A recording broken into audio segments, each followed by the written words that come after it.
ഇപ്പൊ കല്യാണം കഴിഞ്ഞ് വന്നിട്ട് നാട്ടിൽ വന്നിട്ട് 1-2 ഇന്റർവ്യൂസ് ഒക്കെ കൊടുത്തിട്ടുണ്ട്. 3 ഇപ്പൊ 2 പുതുതായിട്ട് ചെയ്യാൻ പോകുന്നു. ഒന്ന് നെടുമങ്ങാട്, ഒന്ന് കാക്കനാട്. കുറച്ചു നാൾക്ക് കുറെ ഇന്റർവ്യൂസ് ഒക്കെ കൊടുക്കുമ്പോഴും അല്ലെങ്കിൽ ഇത്തരത്തിലുള്ള വരുമ്പോൾ ലെന പറയുന്നത് പലർക്കും മനസ്സിലാവുന്നില്ല.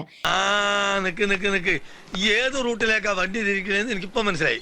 എന്തൊക്കെയാ കുട്ടി പറയണേ എന്ന് ചിലർ പറയും. ചിലർ പറയും ലെന കിളി പോയി എന്നാ തോന്നണേന്ന് പറയും. എന്റെ വായിക്കാത്ത കയറിയിരുന്ന് വിടുവിച്ചാലേ ശരിയാവും.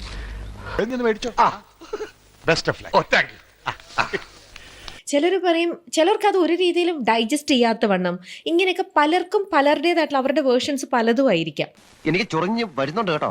ഒന്നും വിചാരിക്കണ്ട സ്വാമി, ഒരു കഥയില്ലാത്ത പെണ്ണല്ലേ, കൊച്ചു കുട്ടിയായിട്ട് കരുതിയാ മതി. ഇത്തരത്തിലുള്ള കമന്റ്സ് തീർച്ചയായിട്ടും ലെനയും കേട്ടിട്ടുണ്ടാവും അല്ലേ? അല്ലേ അല്ലേ അല്ലാം. ഇതൊക്കെ കേട്ടത് എവിടെയാ? ചിന്നക്കട ജംഗ്ഷനിൽ വെച്ച് ഒരു 7-7:30 ആയി കാണും. ഇതൊക്കെ കേട്ടത് എവിടെയാ ഒന്ന് പറയൂ. Social media. അയ്യോ ദാരിദ്ര്യം. ഒന്നും പറഞ്ഞിട്ട് കാര്യമില്ല. ആരൊക്കെയാണ് സോഷ്യൽ മീഡിയയിൽ യൂസ്വലി പോസ്റ്റ് ചെയ്യുന്നത്?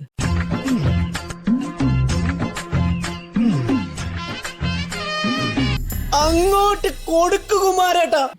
Scientist, authors, doctors, lawyers, famous artist, professors അവരൊക്കെയാണോ? അല്ല. സോഷ്യൽ മീഡിയയിൽ ഇരുന്ന് എല്ലാത്തിനും കമൻറ്റ് ഇടുന്ന ഒരു സ്ട്രാറ്റ് ഓഫ് ആൾക്കാരുടെ ഫീഡ്ബാക്ക് മാത്രമാണ് നിങ്ങൾ അറിഞ്ഞത്.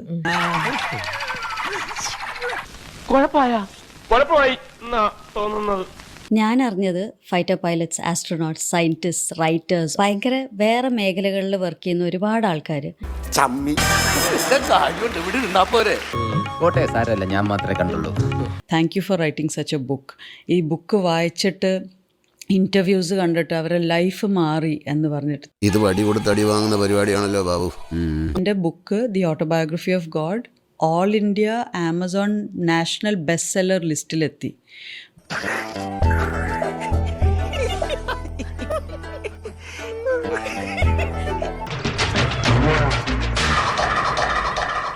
അപ്പോൾ നമ്മളെപ്പോഴും നോക്കേണ്ടത് where are we getting our feedback from. ഞാൻ ഈ സോഷ്യൽ മീഡിയയിൽ ഓരോ കമൻറ്റും വായിക്കാനിരുന്നാൽ എൻ്റെ നിലവാരം എന്താവും? Very true. ഇനി ഇവിടെ നിന്ന് അഴിവണ്ടാവാ, നമുക്ക് അങ്ങോട്ട് മാറിയിക്കാം. ആദ്യം മുതലേ ലെന ഇത്രയ്ക്കും ഇങ്ങനെ തന്നെയായിരുന്നോ സോഷ്യൽ മീഡിയനെ? അതോ ഞാൻ ആരാ എന്താന്ന് ഇപ്പൊ പിടികിട്ടിയായിരിക്കും. ചിലർ പറയും നമ്മൾ മറ്റുള്ളവരുടെയും കാണണം, മറ്റുള്ളവരുടെയും ചെയ്യുമ്പോഴാണ് എന്തൊക്കെയാണ് നമ്മുടെ ഇവിടെ നടക്കുന്നത്. ഒരു പ്രത്യേക ജീവിതല്ലേ. എന്നിട്ട് ഈ പറയുന്ന ആൾക്കാർ എന്താ ചെയ്യുന്ന ലൈഫിൽ? എത്രയോ കള്ളൂടിയന്മാരെ നമ്മൾ നന്നാക്കി, കള്ളന്മാരെ നാട് കടത്തി. ഇവനെ ഒന്ന് തളയ്ക്കാൻ പറ്റുന്നില്ല രമേശ് നായർ. ഒന്ന് ശ്രദ്ധിക്കൂ, ഈ അഡ്വൈസ് തന്ന ആൾക്കാർ ആക്ച്വലി ലൈഫിൽ എന്താ ചെയ്യുന്നത്?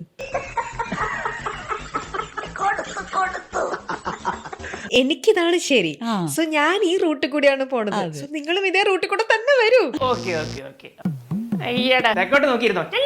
അത് പറഞ്ഞിട്ട് കാര്യമില്ലല്ലോ, നമ്മളെല്ലാവരും അതേ മേഖലയിലല്ലല്ലോ. അതെ, വെൽ സെഡ്. ഓക്കെ. സാറിന് ടോയ്ലറ്റ് പോകാൻ പറ്റുന്നുണ്ടോ? ഫേസ് വല്ലാണ്ടിരിക്കണു. തിരുമേനിയോട് യാത്ര പറഞ്ഞില്ല. ഇവിടെ ഉണ്ടായിരുന്നോ?